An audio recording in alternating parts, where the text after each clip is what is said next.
Now, in this session, we are going to see with the module 2 elastic properties, Hooke's law. Now, what is Hooke's law? Hooke's law states that within the elastic limit of a body, stress varies directly as a strain. That is, stress is proportional to strain. So, the ratio of stress by strain is equal to constant capital E, where E is the modulus of elasticity or coefficient of elasticity. Now we will see the stress and strain diagram. You can see in the figure here the stress is along the y-axis and strain is along the x-axis. Keep on increasing the loads, keep on increasing the strain. We are going to see how exactly the stress and strain are being varied. Consider a material subjected to continuously varying load or stress.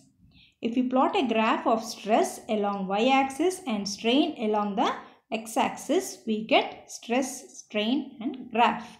Now if you look at the diagram here, the stress and strain graph here, you can see the curve O, P, Q, R, X and S. Now we'll see in the session, we'll see what exactly is P, Q, R, X and S.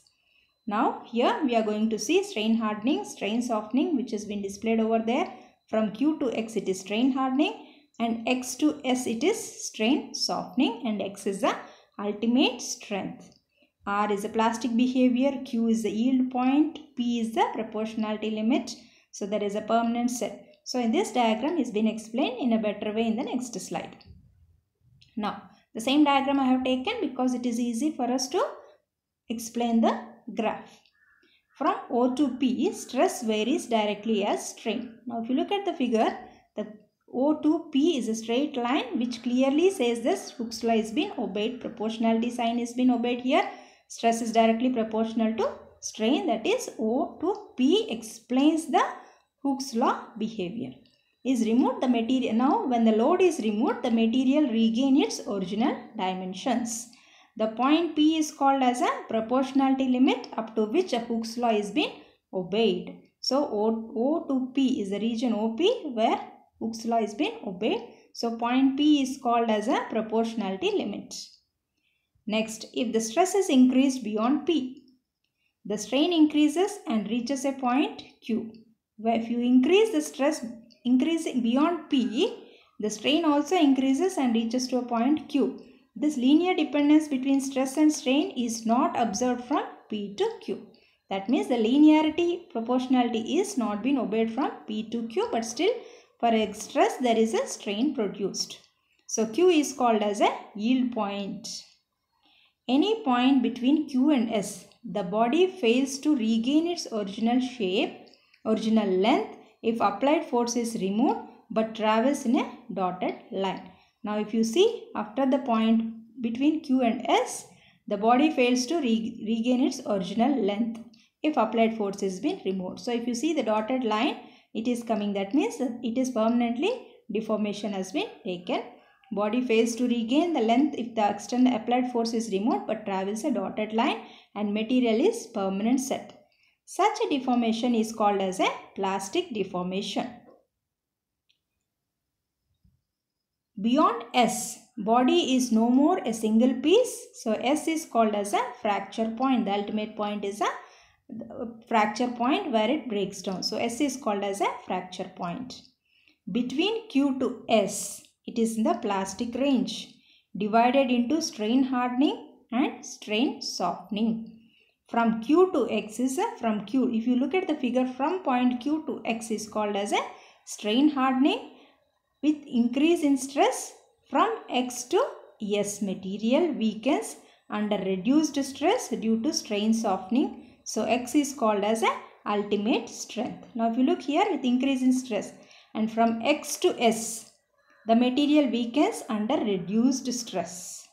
Even the stress is reduced from X to S, the point, even the stress has been reduced, the strain increases. Therefore, it is called as a strain softening and X is called as a ultimate strength. This is the stress and strain behavior with the explanation with the graph. Next is strain hardening. We have seen in this graph in the before slide strain hardening and strain softening. The same two things are being explained in detail here. strain hardening. Certain materials that are plastically deformed earlier are stressed again, show up an increased yield point. This effect is called as a strain hardening. If you look at the figure here, the stress and the strain graph here, see, if from O to P, P to R, the yield point is R. That means until yield point, see PQR, where in the middle point is yield point. Yield point is for a lower values of stress.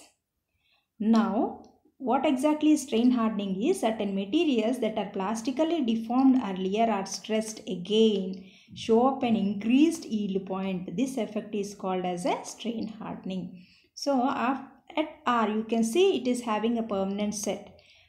At T, you can see that T as a permanent set. Now, beyond such type of a material, if it is again taken that material and you keep on increasing the load, and you can see, if you plot a graph, the yield point has been increased to point U. If you look at the stress here, the yield point which was previously given in the graph has been increased. That means the stress levels have been increased. So this type of behavior is called as a strain hardening. That means the materials which are plastically deformed earlier are stressed again, which is deformed, plastically deformed is again stressed again, show up an increased yield point. You can see from the diagram, from the figure, that the yield point has been raised from before to after. So such type of behavior is called as, such effect is called as strain hardening. It is important industrial process that is used to harden metals or alloys which do not respond to the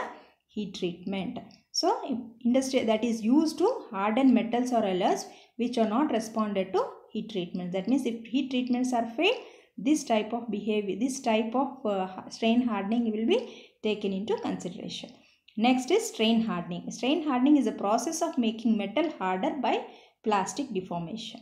That means you are making the metal harder by strain hardening where the yield point has been increased. This effect is called as a strain hardening.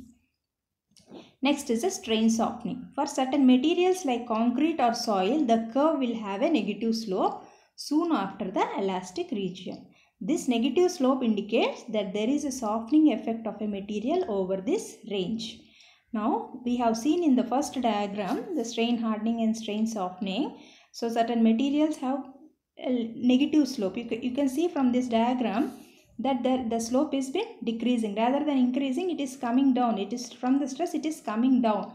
So this type of material, this type effect is called as a strain softening, because even though the stress has been reduced, there will be a strain. That means there is a change in the strain. If you look at the figure here, if the stress is reduced also, there is a change. Strain is more. That means elongation is more. So this is called as a strain softening. Now, what are the factors affecting the elastic properties?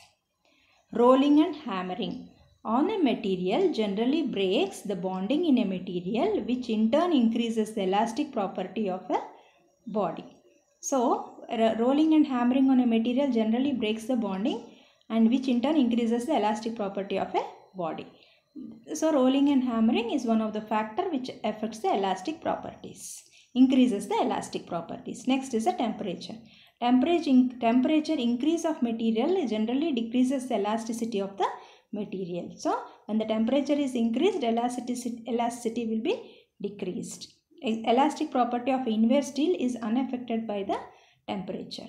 Next is impurities added to the material may increase or decrease the elastic property of a material.